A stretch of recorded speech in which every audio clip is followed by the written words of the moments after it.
was murdered by an illegal alien from Belize. He was beaten with a wooden rod. His hands and feet were bound. His body was set on fire, and I'm sorry, I even have to say this, and he was left in a field.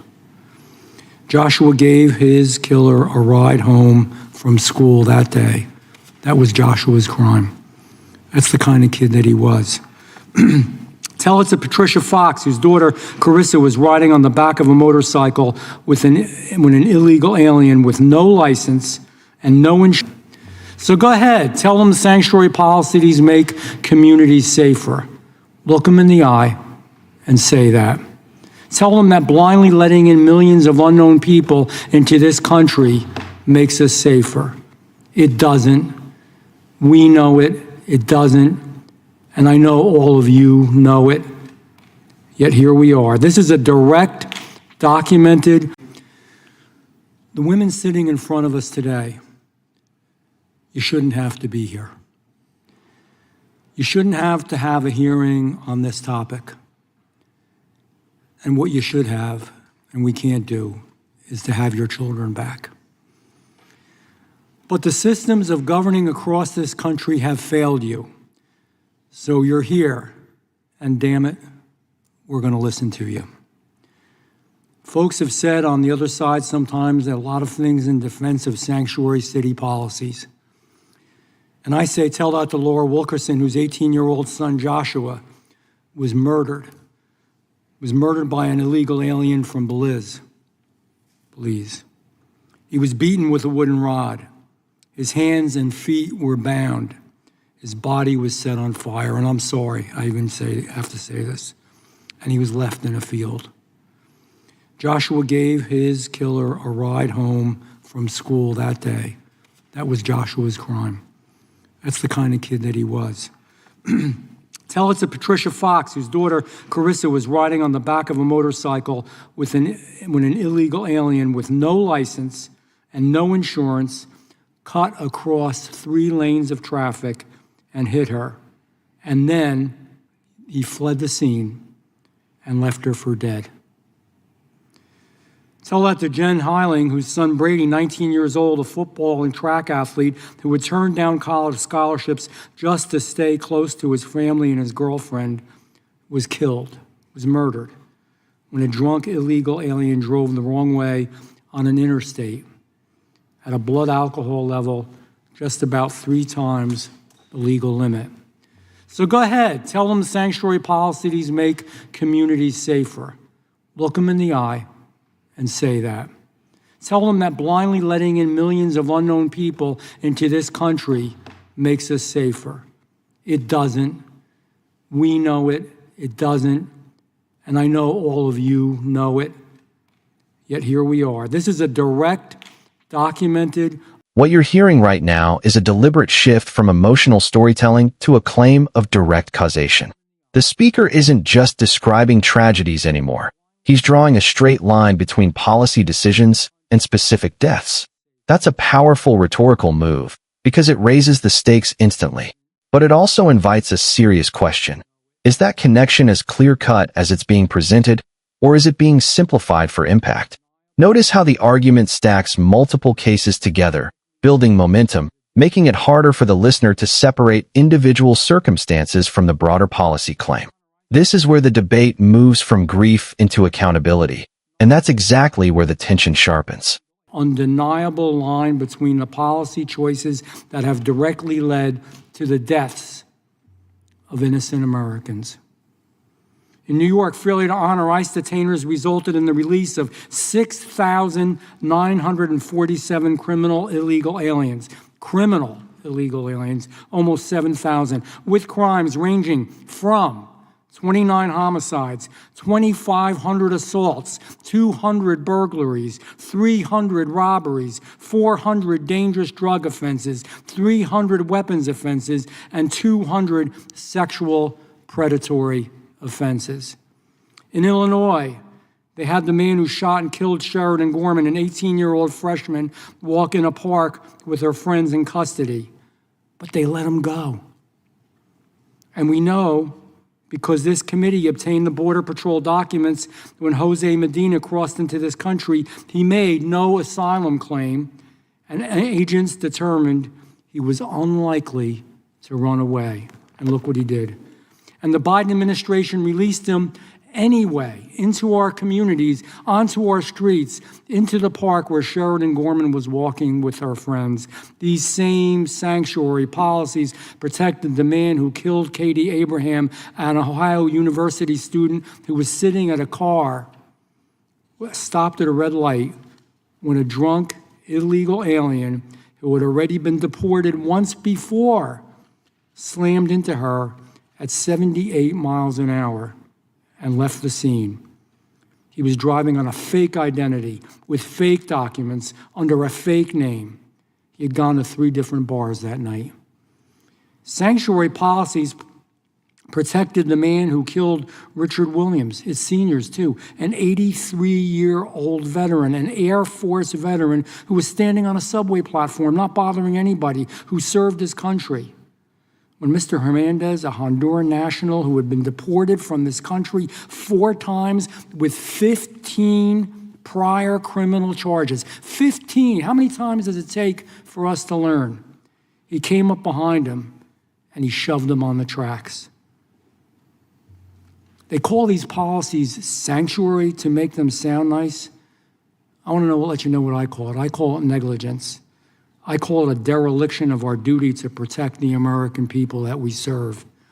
When your policies repeatedly release dangerous criminals who go on to kill innocent Americans over and over again, and you do it knowingly, and I don't mean to be harsh, but the only word I can think of is murder.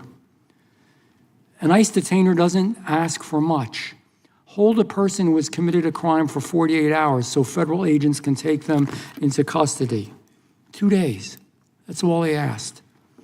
And these governors and these mayors and these officials were all sitting in our comfortable offices in our ivory towers, continuing to ignore the duty and ignore the safety of their constituents, and it continues to lead to one tragedy after another. We have had too many different types of hearings on this, and yet it continues.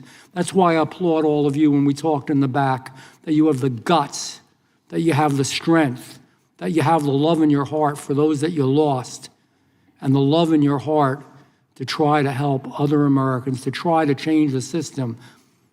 You asked me back there, do the good guys win? Not all the time, but damn it, it's worth the effort, and you gotta try to win. This is worth the effort that you all are making. I mean it, I thank you. That's why I call this hearing, not for shrewd arguments, not for talking points, not for technicalities, not for all the legal words and the legalese. It's just a hearing for people. I wanted to hear from real people. I didn't want to hear from, and we put plenty of attorneys up there too, so I'm not being critical, Mr. Romanucci, but I wanted to hear from the American people who have been hurt and want to make a difference. I called this hearing. I called it for Joshua. I called this hearing for Carissa. I called this hearing for Brady. I called this hearing for Haley, for Sheridan, and Katie, and Richard, and Stephanie. Do you want me to read all the names? I don't think you do, because it hurts. These are real people, and they're real tragedies, real pain and real hurt. And you know what? Condolences don't do it. Feeling sorry doesn't do it. The words don't do it. Speech is like the speech I'm giving now. It can't suffice. It can't do it. And I don't want anybody to sit here. I've heard people say, and I say this as a father and now the grandfather of 2 little ones, don't say you know how you feel, because we don't know how you feel. We will never, pray to God, know how you feel. Nobody can unless you go through it. Nobody knows how you feel.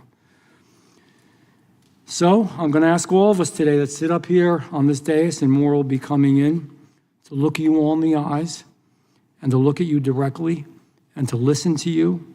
And I want all of us to hear for ourselves the failure of sanctuary policies. And I thank you. Now I'm going to recognize. By the end of this speech, What stands out most isn't just the intensity, it's the framing. The entire argument is built around one central idea, that specific immigration enforcement policies, particularly sanctuary policies, are not just flawed, but directly responsible for preventable deaths. And the speaker reinforces that claim in two ways: emotion and accumulation. First, the emotional core. The repeated naming of victims: Joshua, Carissa, Brady, Sheridan, Katie, Richard, turns abstract policy into something deeply human. This isn't a debate about numbers anymore. It's about individuals, families, and irreversible loss. That's a deliberate choice. It forces the audience to engage not as analysts, but as people, and it creates a kind of moral pressure. Once you've heard these stories, how do you respond without appearing indifferent? But then comes the second layer, the accumulation of cases and statistics. The speaker doesn't rely on a single example. He stacks them, one after another. Murders, assaults, repeat offenders, prior deportations. The effect is cumulative. It creates the impression of a pattern, a system that is repeatedly failing in the same way. And that's where the argument becomes more than emotional. It becomes structural. However, this is also where the most important tension lies. Because the speech presents a very direct cause and effect relationship.